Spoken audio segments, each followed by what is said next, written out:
നോമിനേഷനെ ഇത്രയധികം ഭയപ്പെടേണ്ടതായിട്ടുണ്ടോ? Big boss വീട്ടിലേക്ക് ഒരു മത്സരാർത്ഥി പ്രവേശിച്ചു കഴിഞ്ഞാൽ ആ വ്യക്തി അവിടെ നിൽക്കണോ വേണ്ടയോ എന്നുള്ളത് തീരുമാനിക്കുവാനുള്ള അവകാശം പ്രേക്ഷകർക്കില്ലേ? അതെ, കഴിഞ്ഞ സീസണിൽ അഖിൽ മാരാർ പറഞ്ഞൊരു കാര്യമുണ്ട്.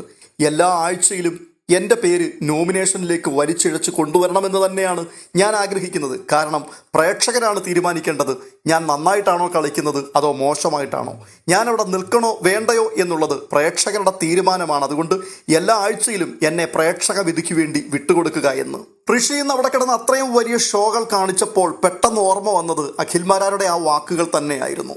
എന്തുകൊണ്ടാണ് ഋഷി നോമിനേഷനെ ഭയപ്പെടുന്നത്? കൂട്ടുകാരായതുകൊണ്ട് നോമിനേറ്റ് ചെയ്യാൻ പാടില്ല എന്നുണ്ടോ?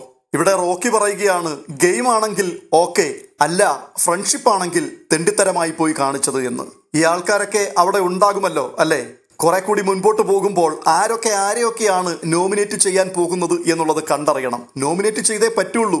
നിങ്ങളുടെ ഏറ്റവും ഉറ്റ സുഹൃത്തിനെ അല്പനിമിഷം മുൻപ് വരെ നിങ്ങളുടെ തോളിൽ കൈയിട്ട് നിങ്ങളുടെ പാത്രത്തിൽ നിന്ന് വാരിക്കഴിച്ച് നിങ്ങൾക്കൊപ്പം കിടന്നുറങ്ങുന്ന വ്യക്തികൾ അല്പനിമിഷം കഴിയുമ്പോൾ നിങ്ങളെ നോമിനേറ്റ് ചെയ്യേണ്ട സാഹചര്യം വരും. വേറെ ഓപ്ഷൻ ഇല്ല അവർക്ക്. ഇല്ല എങ്കിൽ നിങ്ങളുടെ കൂട്ടുകാരൻ നിങ്ങൾ വിജയിച്ചോളൂ, നിങ്ങൾക്ക് വേണ്ടി ഞാൻ പുറത്തായേക്കാം എന്ന് പറയുവാൻ തക്കവണ്ണം വിശാല മനസ്കനായിരിക്കണം. നിർഭാഗ്യവശാൽ ബിഗ് ബോസിനുള്ളിലേക്ക് അങ്ങനെ ആരും വരുന്നില്ലല്ലോ.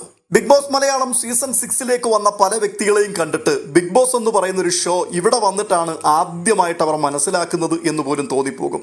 ഈ കഴിഞ്ഞ 5 സീസണുകളും ഇവരാരും കണ്ടിട്ടേ ഇല്ല.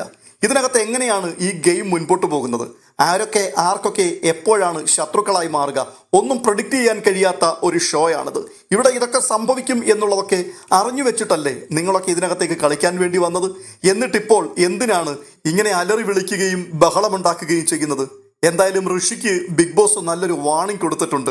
ഇനിയും ഇത്തരത്തിലുള്ള കലാപരിപാടികൾ ആവർത്തിക്കപ്പെടുകയാണെന്നുണ്ടെങ്കിൽ വീട്ടിൽ പോകേണ്ടി വരും എന്ന് തന്നെയാണ് അതിന്റെ സൂചന.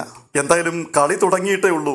90 ദിവസം ഇനിയും മുൻപിൽ കിടക്കുകയാണ്. എങ്ങനെ ഇവരൊക്കെ അങ്ങേ അറ്റത്തെത്തും എന്നുള്ളത് കണ്ടറിയേണ്ട കാര്യം തന്നെയാണ്.